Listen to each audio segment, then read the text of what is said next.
But the latest breaking story that we are getting is that the battle now between the centre and Punjab farmers has taken a new twist, because the Punjab Chief Minister Bhagwant Mann has not only backed the farmers, he has said that action will be taken against officials of the Haryana government who are being blamed for the death of a Kisan. That's right.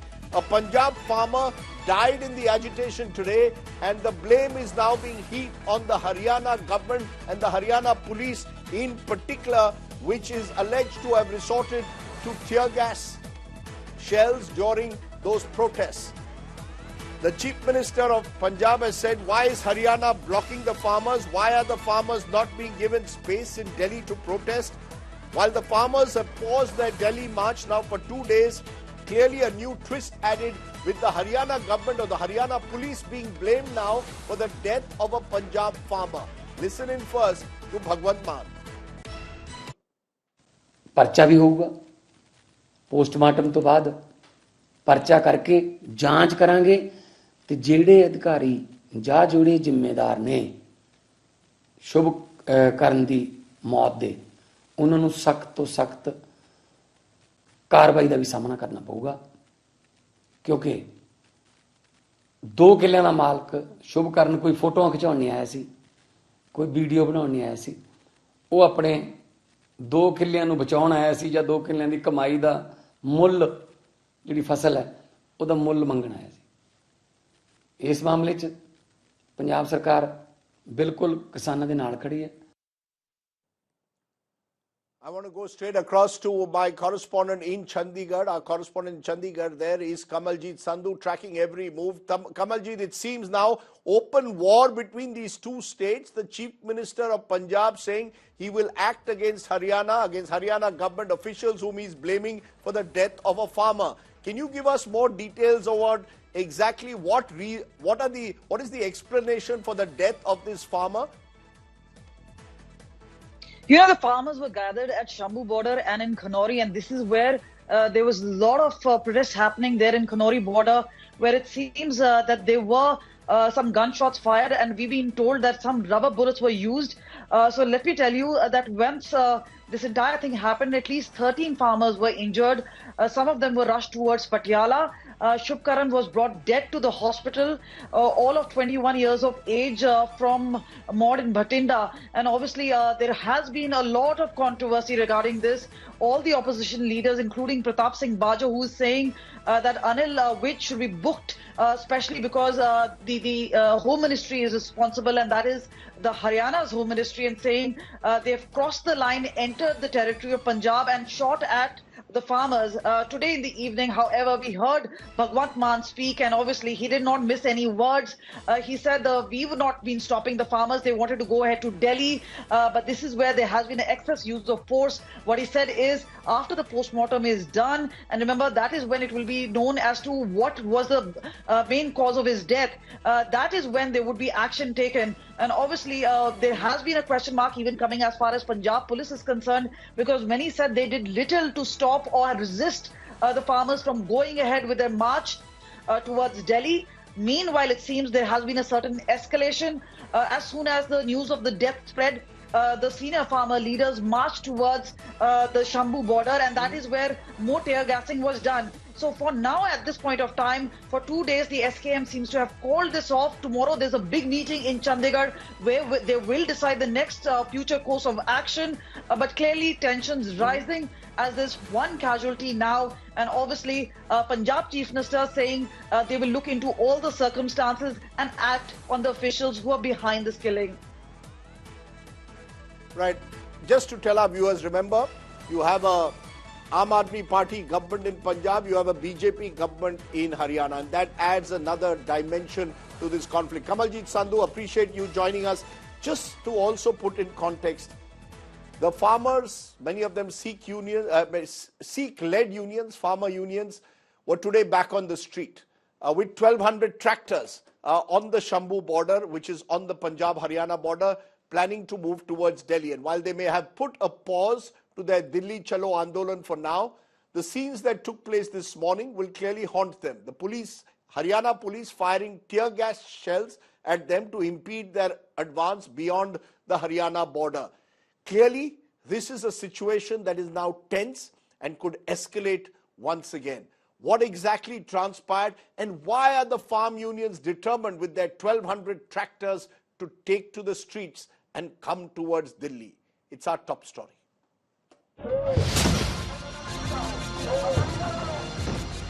After 2 days of pause, on Wednesday, the Delhi Chalo March resumed. Preparations are under its way to save themselves from tear gas. They are keeping these jute bags wet. Whenever a tear gas shell will be actually fired, these bags will be used by the farmers to move forward. Also, these sandbags you can see that were filled by the farmers yesterday have now been kept on the ground. Clearly, the arrangements have been made by the farmers, but this time the Haryana Police is also not keeping any stone unturned to stop them from moving ahead. Farmers were seen ready with armored gear and gas masks and even steel shields to combat any tear gas firing. JCB machines have been put. They say that as far as the machinery has been put here, the pokelanes, and these are the ones which is going to move forward. That means tension ahead of this entire movement. We've heard about Jai Jawan, Jai Kisan, and it seems that the Jawan is versus the Kisan. It's going to be a big showdown here. Haryana police के जो जवान है वो मौजूद है वहाँ पर बड़ी संख्या में। अनिल जायसवाल आगे की तरफ और ये देखिए कि किस तरीके से हरियाणा पुलिस की तैयारी है और जिस तरह से किसानों ने पोकलाइन मशीन मंगाई है। सामने की तरफ देखिए हरियाणा पुलिस ने भी वो पोकलाइन मशीन मंगवाई हुई है वहाँ पर। तो सीधे सीधे जिस तरह की तैयारी किसानों की है उसी तरह की हरियाणा पुलिस की है। Tear gas shells were sporadically fired to impede their advance. In a bid to ease tensions, the government extended an offer of a fifth round of talks, emphasizing the need for peaceful resolution. हम यही appeal करेंगे कि पांचवी दौर के बैठक के लिए हम सबको आगे बढ़ना चाहिए और ऐसे मुद्दे पर संवेदनशील होकर के हम अपना पक्ष रखें, क्योंकि सरकार भी यह चाहती है कि इसका समाधान हो। तत्कालिक दृष्टि से भी दीर्घकालिक दृष्टि से भी हमें समस्या का समाधान के दिशा में वार्ता के माध्यम से आगे बढ़ना है। और हमने जो प्रधानमंत्री जी को अपील की थी, जो कोशिश की थी इस मोर्चे में शांति रहे और हमारे किसान मजदूर की जो सरकार है खून की प्यासी ना हो, हम आज भी आग्रह करेंगे प्रधानमंत्री महोदय से आगे आइए और इस मोर्चे का शांतिपूर्ण जो हल है वो करने के लिए आप एमएसपी गारंटी का कानून बनाने की अनाउंसमेंट कीजिए। तो इसके लिए इसके बाद इस मोर्चे को पीसफुली रखा जा सकता है, लोगों की जो भावना है उसको कंट्रोल किया जा सकता है। Previous discussions between the government and the protesters ended in an impasse, with farmers standing firm on their demand for minimum support price assurance on all crops. With Arvind Ojha, Shreya Chatterjee and Kamaljeet Sandhu at Shambhu border. Bureau Report, India Today. So let's raise the big questions tonight. Is there now a total breakdown in trust at the end between the Modi government and the farmers of Punjab? Why are the farmer protests being limited to Punjab? Is Punjab the one state where the Modi factor is just not working? Are Sikh groups in particular angry with the centre? Not just farmer groups, but Sikhs in general. Those are some of the questions I will raise. I'm joined by Shashikant, former DGP Punjab. VM Singh is President MSP Guarantee Kisan Morcha. Birpal Singh is a farmer leader who has a different view. And I'm joined by Harmeet Shah Singh, our senior editor. Appreciate you joining us, all of you joining us. I want to come to you, VM Singh, first, because you are someone at the heart of this demand which the farmers are making for an MSP legal guarantee. Now, many are questioning the timing of it. You're doing it just weeks before the Lok Sabha polls begin. Is this because you believe the government is vulnerable at this moment? And there are those who are saying that there is therefore a political agenda here to create a sense that the government is encircled the Modi government before the elections. Explain your response to that. Rajdeep, firstly, I'd like to tell you how it came about. MSP is not something that started today. In the year 2000, 23 years ago, we had an agitation bigger than what we're having today. in Uttar Pradesh, one chief minister had to go and Rajnath Singh came in. That's where we started. That is why in 2004, there was a National Commission for Farmers with Swaminathan as chairman, which came in for the same reason. And in 2007, when the report came in, 3-4 volumes came in, 4 volumes plus came in, then Mr. Modi, as the chairperson of the working group comprising of 4 chief ministers of the Consumer Affairs Committee, and the 4 chief ministers were Andhra Pradesh, Maharashtra, Tamil Nadu, and Gujarat. They all filed their report, and after the report, Mr. Modi sent a letter to the then Prime Minister saying MSP guarantee must be given. Once it was not given, then Mr. Modi in his manifesto in 2013 mentioned there that we will give C2 plus 50%. And 2 years later in the court, they said we can't give it.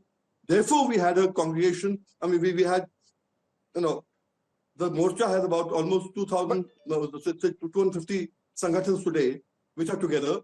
We called everyone there. And in the Parliament Street, all the political parties, which are in the opposition today, they came about and said, yes, we will give the MSP guarantee. And nobody wrote in the manifesto. Again, we started again. It's not the timing at this point in time. In 2021, again, we said the same. 22, we had 3,000 delegates from all over the country. They came to Delhi. You don't even know about it because peacefully we sat for 3 days and we talked about it. We called the minister concerned, Tomar. He never came. But they only come if you hit the roads. That's the problem.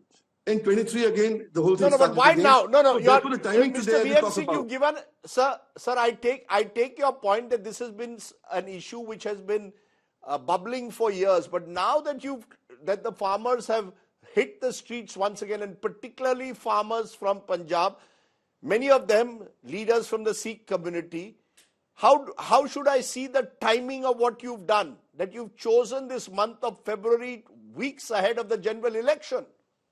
When the elections are there, that is for the public to come and say, okay, fine, iron is hot, strike now, give it to us what you had said we are capable of getting, or you had promised to us, either which way.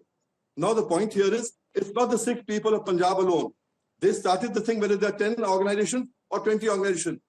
If they have come forward and the demand of minimum support price is a universal demand of the entire country, I hold the no, but it's the Sikh farmer, Mr. Singh, it may be a universal demand, but for some reason, Punjab farmers, many of whom, of course, are wheat and rice, and therefore, in this particular part of the country, the MSP issue may be seen as far more urgent. I ask you again, why are you doing it now? What is it about this moment?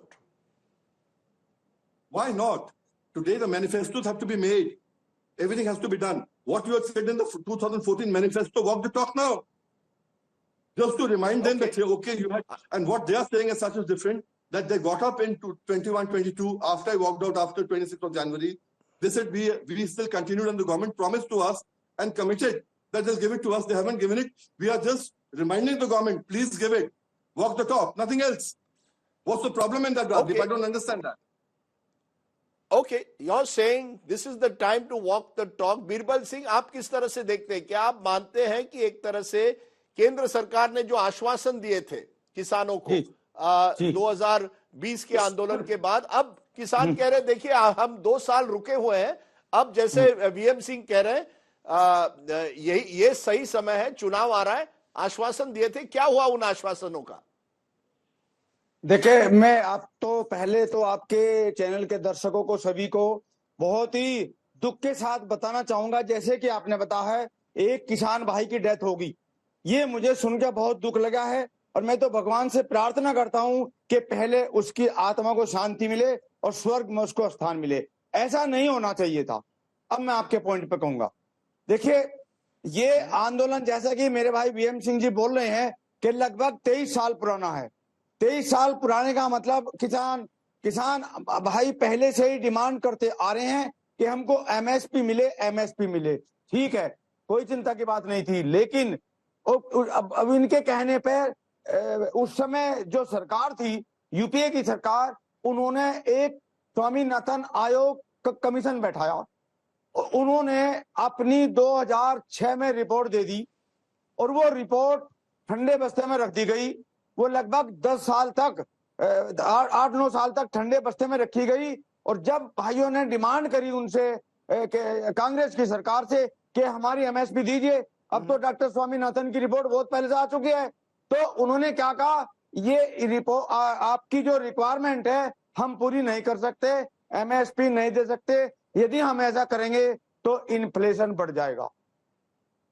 ठीक है, बहुत दुख की बात है। लेकिन अगली सरकार ने जैसे इनको कहा तो ठीक है, उन्होंने कहा है, उनको कहा होगा, जैसे कि भाई बीएम सिंह जी कह रहे, मैं ये नहीं कह रहा, बिल्कुल झूठ बोल रहे। उन्होंने ठीक है जो भी आश्वासन दिया था, कितने परसेंट दिया है, कितने परसेंट नहीं दिया, उन्होंने 2019 के नहीं पहले देती थी, लेकर जान 2019 में उन्होंने केंद्र सरकार ने किसानों को एक एमएसपी दी थी। देखो मैं आपको फिर बताऊंगा जड़ कहां से शुरू, झगड़े की जड़ कहां से शुरू हुई है। और यदि ये सरकारें, आम आदमी की सरकार चाहती तो दिल्ली में और पंजाब में किसानों को एमएसपी दे सकती थी, क्योंकि जब दिल्ली केंद्र सरकार ने पूरे देश को एमएसपी दी तो केजरीवाल सरकार ने दिल्ली में कहा लागत मूल्य का 1.5 गुना देगी एमएसपी दिल्ली सरकार। और ये हम आपकी एमएसपी को नहीं मानते। तो आगे मैं बताता हूं। तो आप कह रहे हैं सभी, नहीं, अब मेरी बात सर, एक मिनट। आपने कहा कि जितनी सरकारें हैं, आम आदमी पार्टी की सरकार दिल्ली और पंजाब में है, कांग्रेस की सरकार पंजाब में थी, केंद्र में थी, और अब बीजेपी की सरकार है। सभी सरकारों ने एक तरह से किसानों के साथ धोखा किया है। उन्होंने एमएसपी प्रॉमिस की है लेकिन एमएसपी दी नहीं है। Point taken. एक मिनट सर, इसके साथ प्लीज नहीं, एक मिनट। अच्छा ठीक है जी, मैं जरा शशिकांत जी के पास जाऊं। Shashikant ji, you are a former DG of police. Look at what is happening today on the ground. I just want to switch to what we are seeing happening on the ground. Haryana and Punjab police. Haryana police refusing to allow the farmers to enter through their state into Delhi. Tear gas firing. We don't know the cause of the death as yet of a farmer, but one farmer has died. Now we've got Bhagwant Mann saying, I will act against the Haryana government. Do you fear that this is spiraling into an interstate conflict? One BJP ruled, one Aam Aadmi Party ruled, and that's dangerous. Well, I'll say the situation indeed is serious. I can't care if it's turning out to be a problematic issue between Punjab and Haryana. I'm more bothered about Punjab Kisans, Punjabis, farmers who are there. I'll just state a fact to you. This is not a new demand. In fact, consistently, the agricultural growth in Punjab has been diminishing. In 2005, it went down by 3%. Then later on, 2005 to 2017, it went down by 1.6%. And that was the time when agitation started for the MSP. MS Swaminathan report came and people thought that, yeah, something is going to come out. But unfortunately, nothing has come out. There are different formulas, whether it is C2 plus 50 or A2 plus FL into 50, etc., whatever it is. But the issue is that unfortunately, it's now becoming a political issue.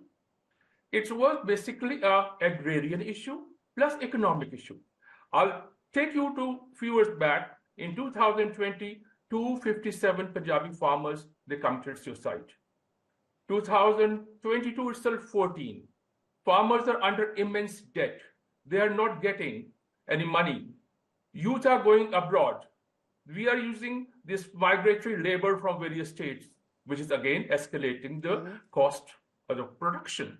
So this is a serious situation. I think instead of politicizing the situation, this is about the time when the governments and economists, particularly agriculture, but it has got political. Do about it. No, you're saying don't politicize it, sir. When two police forces, Punjab police and Haryana police, are virtually face to face on the border, it is getting political.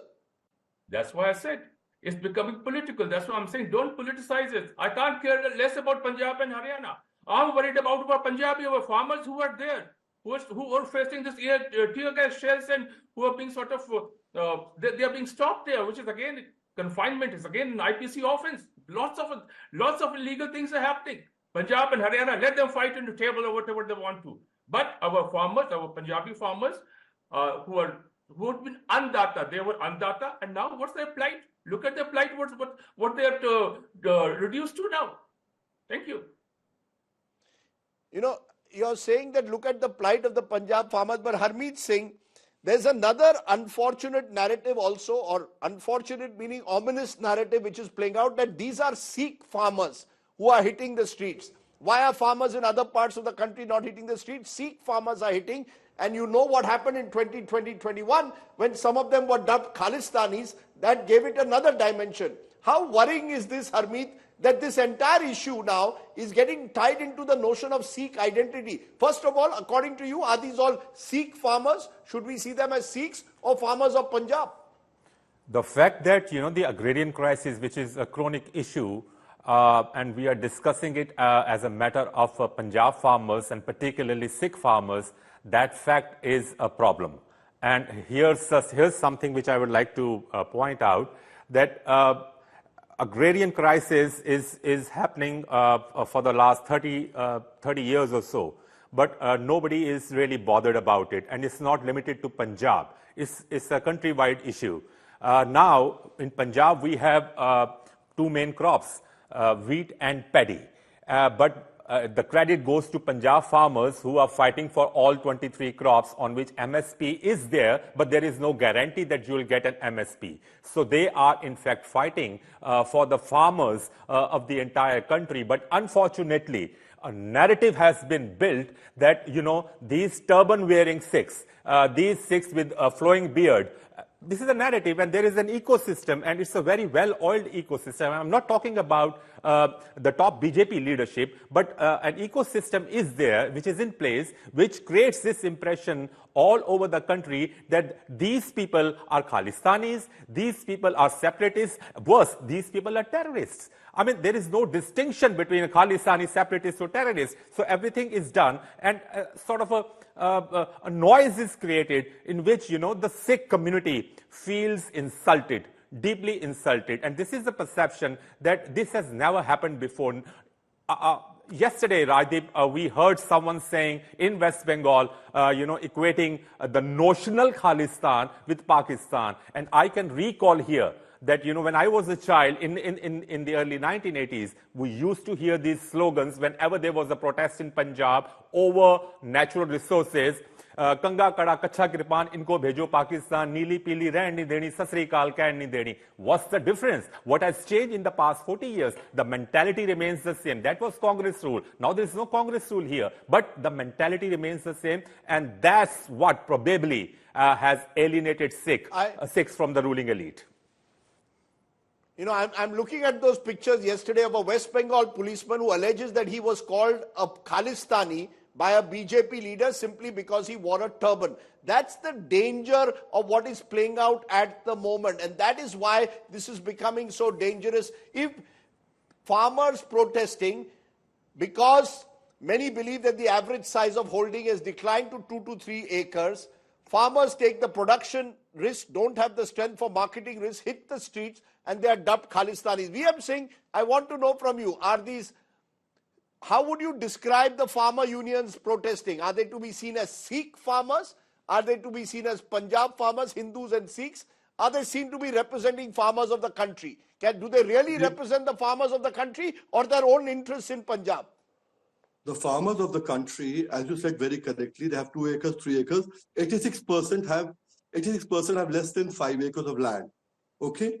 And those people can't come to Delhi. They can't come anywhere else. They're sitting there, they're waiting. Something should happen for them. There's migration all over the country.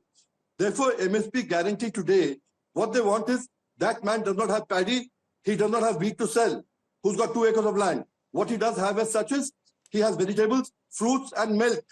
Therefore, what they want is MSP for fruits and vegetables and milk also. And believe me, what I'm saying is nothing new. There's already provision by the government 20 years ago or 30 years ago for milk, for perishable goods and horticulture to have a marketing setup. There has to be a government intervention there. It's called Market Intervention Scheme. It's already there. It's not being put to use. Therefore, I say there are almost 5 groups in the country today. One group is agitating. Second group is sitting pretty. Third group I have is sitting pretty. Gurnaam Singh is the fourth one. Then they are the Sangh and the other groups also, the farming group. All of them have all the channels open up and just 1 hour debate will clear the whole show. You don't have to have 6 hours. No, so how do you respond? How do you respond, Mr. Singh? How do you respond when people call these farmers that these are, as Harmeet just said, that these farmers are anti-national, these farmers are anarchists, these farmers have links to Khalistan? What will you tell those people who use this language? One answer: if they have anything to do with Khalistan or they have any anti-social elements are involved, don't eat whatever they grow. Simple as that. You want to eat everything also, and you want to make a narrative according to your own choice. These are two different things, which is not fair. These are the farmers of the country who've actually lifted the country today. All the while, we were importing PL 460 in 1965. Today we have surplus. We have 3 times the population, we have surplus. So these narrations are basically political. You talk about Punjab, Haryana, all these political theories are absolutely horrible.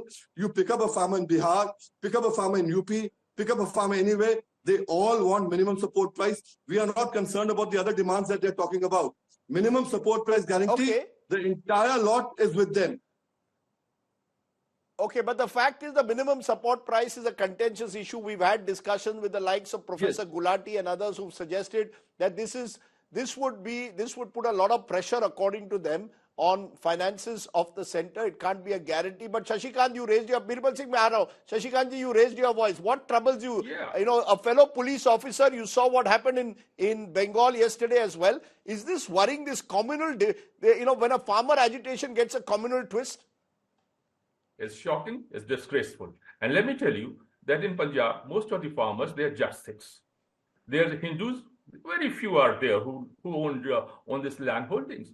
If particular group, which by chance is dominated by one particular community, if they come out and raise this issue, which is a demand of all the farmers all over the country, then how you can blame them? I fail to understand. You'll recall, sir, that no, y'all keep saying it's a demand. Y'all keep saying it's a demand all over the country, but VM Singh, then why are the farmers in other parts not hitting the street? Why? What is so specific about Punjab farmers that they are hitting the street, Mr. VM Singh? If this is the only way, then you'll find everyone coming to the streets. We don't want that. We don't want anarchy at all. I have written to the Prime Minister in November on behalf of 250 organizations. Please give us time. We want to talk to you about this thing, about the minimum support price. But we haven't got a reply. We haven't got a reply. So if this is the way the government wants, then people, and these are letters written from Karnataka, from 29 states. No, you have letters. No, I take it you have letters, but it is the family, it is the Punjab farmer who's hit the seat. Birbal Singh, आप कुछ कहना चाहते थे? जी, हाँ, मैं कहना चाह रहा हूँ. देखो, जैसे हमारे भाई बीएम सिंह जी बोल रहे हैं, वो ठीक है. पिछली सरकारों ने जो किया, लेकिन जब केंद्र में सरकार, जो प्रेजेंट सरकार है, वो आई, उसने इनको एमएसपी दी. लेकिन जैसे जिस हिसाब से नहीं मांग रहे हैं, उस हिसाब से इनको मालूम है क्या मांग रहे थे, क्या नहीं दिया, ये इनको मालूम है. लेकिन मैं इतना जरूर कहना चाहूंगा, आजादी के 70 सालों में भी किसान और कल्याण मंत्रालय का जो बजट 10 सालों में केंद्र सरकार ने दिया है, वो पहले की सरकार ने किसी ने दिया. 2014 में कृषि किसान कल्याण मंत्रालय का बजट 27,662.67 करोड़ रुपए था, जो 23-24 के बजट के अनुमान के अनुसार 5 गुना बढ़ाकर 1,25,35,79 करोड़ रुपए किया गया, यानी कि 5 गुना बढ़ा. उसके बाद देश में खाद्यान्न का जो उत्पादन हुआ, उसका हिसाब किताब यदि मैं आप बताऊं, 2014-15 में 761.70 मूल्य का. तो आप कह रहे हैं कि इस मोदी सरकार ने एमएसपी बढ़ाया है, उन्होंने मैक्सिमम फंड्स भी दिए हैं, वो भी आपको देखना पड़ेगा. हरमीत, मुझे 2 मिनट प्लीज 2 मिनट मेरी बात, 2 मिनट सर, एक मिनट आपने सर एक नहीं, अभी मेरी बात, मुझे बिल्कुल टाइम नहीं है, मुझे किसी और. Harmeet, I want one final word. जो कहा आप बिरबल सिंह ने कि funds have been increased, but I want to know, is there a breakdown of trust? At the end of the day, विश्वास नहीं है. This is all about trust. There's a breakdown between the Punjabi, the Jat Sikh farmer, call him a Punjabi farmer, and the center. Not just the farmers. Quick I think there is, so far as the Sikh community is concerned, whether Jat Sikhs or non-Jat Sikhs like myself, this is the perception that I got from my conversations with different kinds of people within the community, that the Sikh community at large is not confident that the BJP is well informed about the Sikh psyche in general. And perhaps, you know, when you say, for example, I give you an example. There was a lot of advertisement about commemorating the martyrdom of Sahibzada, the younger sons of Guru Gobind Singh. Now that commemoration was called Bal Divas, as if, you know, in Sikh jargon, we don't call them Bal, we call them Babas. So you know, it appears to an ordinary Sikh like me that this dispensation either ignores the Sikh ethos and the Sikh belief system, or is not very well informed, although at the higher level there is a lot of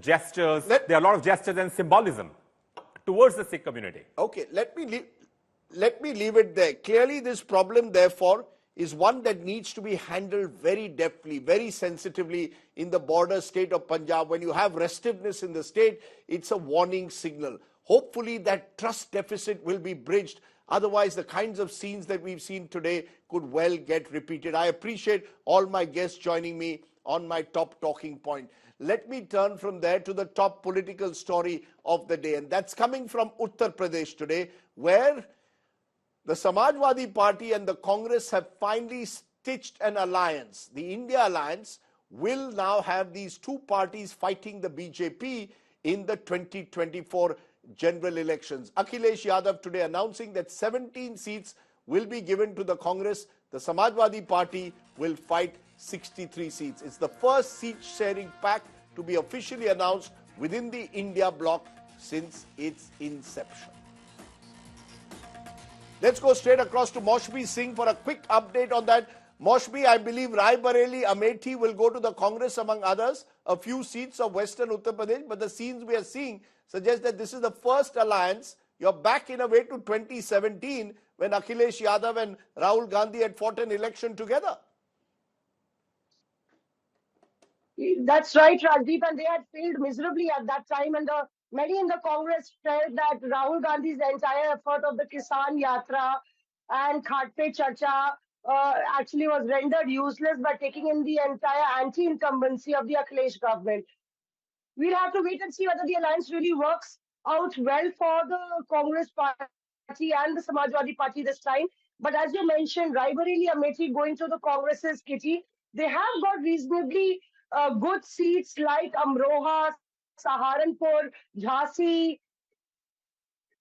The probability of winning these seats is high. What they couldn't get is Shravasti, Lakhimpur Kheri, which they were bargaining for, and thought that the chances were good there. They have got Varanasi, though, which is an ideological battle seat against Prime Minister Narendra Modi. And let me ask you the big question, though. Moshbi Singh, very quickly. Now that the Congress has got Rai Bareli, Amethi, quick 10-second answer. Is Priyanka Gandhi Vadra going to fight Rai Bareli or not? Yes or no? What are your sources telling you? Rajdeep, that's a tough question to ask because the Congress also doesn't know the answer.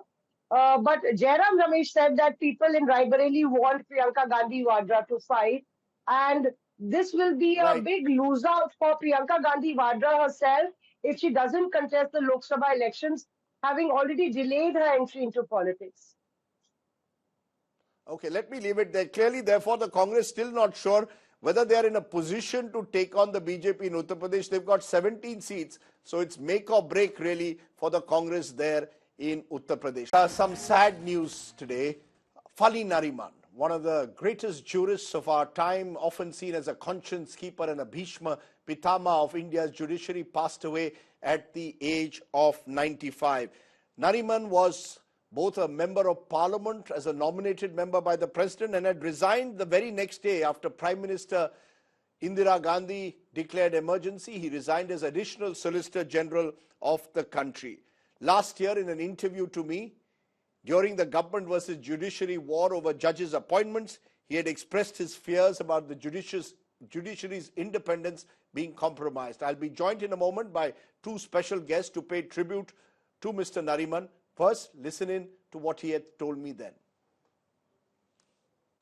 You know, you mentioned very significantly, Mr. Nariman, the emergency. Yes. Because that is where the system broke down. Yes. And that is where the judges, in a way, found themselves subservient to the executive. And I'll tell you why. Because judges were transferred during the emergency, not for exigencies of service or for any convenience or because there were more judges needed in a particular court, but only because they gave judgments which were unfavorable to the government of the day.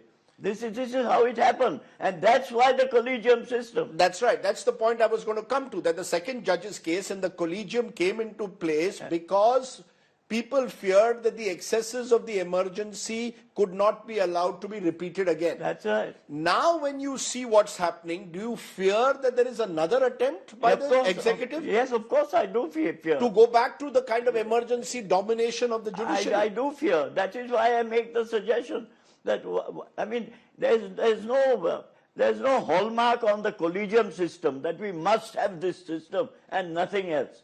I don't think anybody will say that. But the government says national commission, I say yes, have a national commission. Your own party had proposed it, had a bill, reintroduced that bill, that's all. Is part of the problem also the quality of judges and the fact that some of the judges themselves now have a question mark over them, over the kind of judgments that are delivered, the manner in which some judges make statements, sometimes praising politicians, judges becoming, or chief justices becoming Rajya Sabha MPs within months of their retirement? We used to call them bandwagon judges in the emergency. Bandwagon judges. Yeah, jump on the bandwagon. So are we back to bandwagon judges? That's unfortunate. You see, on both sides, you have to blame both sides. I don't blame one side at all. I blame both sides. I mean, this has been stirring up, and it's something it makes good political mileage, gives good political mileage. That's about all. And I don't think that's good for the country. So how should one assess the contribution of Fali Nariman to the bar and judiciary? Joining me now, two very special guests, Justice Madan Lokur, former judge of the Supreme Court, and Indira Jaisingh, former Additional Solicitor General and one of the country's leading lawyers. Appreciate both of you joining us. The word which is being used by jurists across the country today is India has lost its Bhishma Pitama when it comes to the judiciary. Would you agree with that, Justice Lokur? What made Fali Nariman, according to you, such a towering figure? Yes, thank you, Rajdeep. But first, let me express my condolences to the family. The country itself has actually lost a great, outstanding lawyer. In a sense, I would say that he was the conscience keeper not only of the bar, but also of the judiciary. I think his contribution to the development of the law, to understanding, what is right and what is wrong, is, I think, phenomenal. All across, whether it is lawyers or whether it is judges, all of them had great respect for him and appreciated whatever he said. I mean, he never said anything out of malice or anything. But if he was unhappy, well, he expressed it politely but firmly. And I think everybody respected him for his views, for his character, for his integrity. Well, just about everything that you can expect from a person. Because I recall my last two interviews with him. One was on the collegium system, one on Article 370, and at the age of 95, spoke clearly and eloquently, spoke his mind on these issues. But Indira Jaisingh, how will you remember him? He was also, of course, Additional Solicitor General and then resigns the day after Indira Gandhi declares emergency. So to use what I heard just now from Justice Lokur, he was truly a conscience keeper. Yes. Rajdeep, I too would like to start by extending my condolences to his family, his son, who went on to become a judge of the Supreme Court of India, his daughter-in-law, who was present in his life, his daughter and her family. That being said, I would like to put on record that Fali, as we knew him, was first and foremost a product of the Bombay High Court. He moved to Delhi in 1971, and as you point out, in 1975, he resigned, which is a symbol of his abiding commitment to democracy. In his later life, of course, he also exhibited a strong commitment to secularism, protesting against the manner in which minorities in this country were being discriminated against. But I would like to return to his career as a Bombay lawyer. He belonged to a minority himself, and he always acknowledged the fact that this country gave him, from a minority community, the opportunity to reach the heights that any person could reach in this profession. As for his contribution to the judiciary and the legal profession, I think it was his firm insistence of the distinction and separation of powers between the executive and the judiciary, single-handedly lobbied for and achieved that separation in the setting up of the collegium system. And he leaves behind him this heavy burden on our shoulders to ensure that this separation remains in place for the benefit of the ordinary citizen of the country. At a personal level, Justice Lokur, how will you remember him? Because I recall a young lawyer telling me that he sought advice from Fali Nariman a few years ago, and he was well past 90 then, and Mr. Nariman gave him a 20-page or a 15-page note giving him details of how to be a good lawyer. So even at that age, very diligent about the law. How will you remember him? Another friend told me about his great love for music. He was clearly a man of many parts. Oh, yes, certainly. You know, the note that you're talking about was actually a handwritten note, right? So he sat down when he was asked what is the advice that you would give to young lawyers. He sat down and wrote that particular note. But he also said, you know, which is, I think, very, very important for young lawyers. He said that if you have nothing to do in court at any point of time, just sit in the court. You will learn a lot. And he said, you know, a couple of years ago, that even at that age, he would do that. You know, if he didn't have a case or he was waiting for a case, he would sit in the court to just watch the proceedings. But I would certainly remember him for the extremely passionate, handling of the case of the National Judicial Appointments Commission. He was the leading lawyer in that case, and I was a member of the bench. And he was very passionate about the independence of the judiciary. And he looked at the problem in every possible aspect and persuaded us, and we agreed with him eventually, that the independence of the judiciary has to be preserved and that the National Judicial Appointments Commission is not good for the independence of the judiciary. So I would certainly remember him for that. I would also remember him for being a fine gentleman. In fact, just a couple of days ago, on the 10th of February, when there was an awards function, he spoke about press freedom. And, he was very warm, always. Whenever I met him, he was always very warm, inquiring about the family, how things are. He would always, in fact, he would always, if you went to his house, he would always offer you a slice of cake. He seemed to love his sweet. And that good, great Parsi hospitality was part of his character. But the Bombay School of Law, Indira Jaisingh, is this the last of the Mohicans when it comes to the Bombay School of Law? Lots of great Parsi lawyers who came through the ages. We can go back in time to the Sorabjis, the Palkiwalas, and now, of course, the great Fali Nariman. That school, Anil Diwan, lots of names come to mind, Ashok Desai. Is it the end of that era of the Bombay School? What was so special of this Bombay School of Law, if I may ask? Rajdeep, that will take me a book to answer your question. But remember that he was the first generation of lawyers which dealt with a written constitution. That was special. Why was the Bombay influence so special? Because Bombay was the commercial center of India. It probably still is.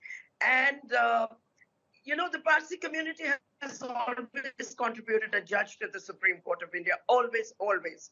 We even have one now. Of course, Pali chose not to become a judge.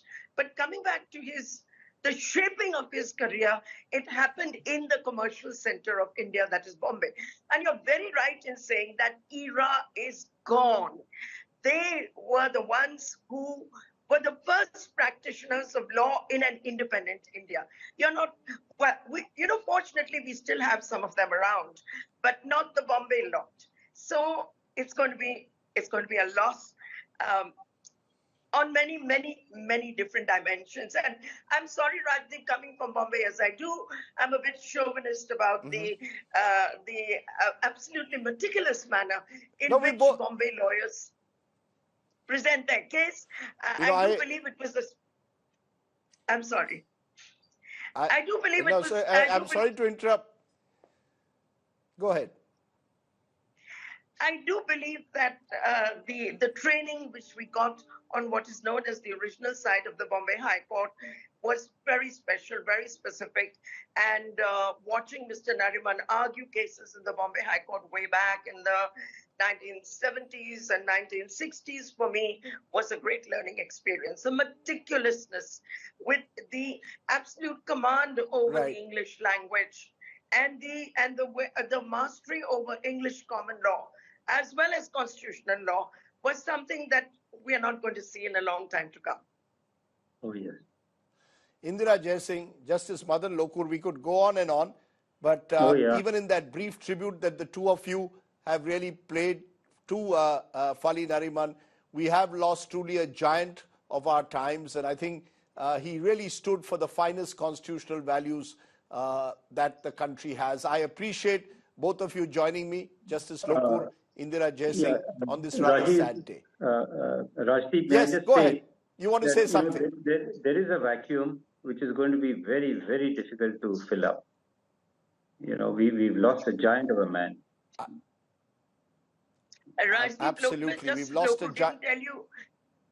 Rajdeep, Justice Lokur didn't tell you he was on the bench when that case was being argued. The challenge to the National Commission, Judicial Commission. He was there. No, he did say that. He did say. No, he did mention that. Okay. But the truth of the matter is, as I said, I have lost someone who I saw as a counsel. Whenever I wanted to understand a legal matter, I would walk across to his house, and he was always welcoming. We will miss you, Fali uncle, is all I can say. You are one of a kind. You represented a great generation of lawyers. Justice Lokur, Indira Jaisingh, pleasure having you on this show on a rather sad day.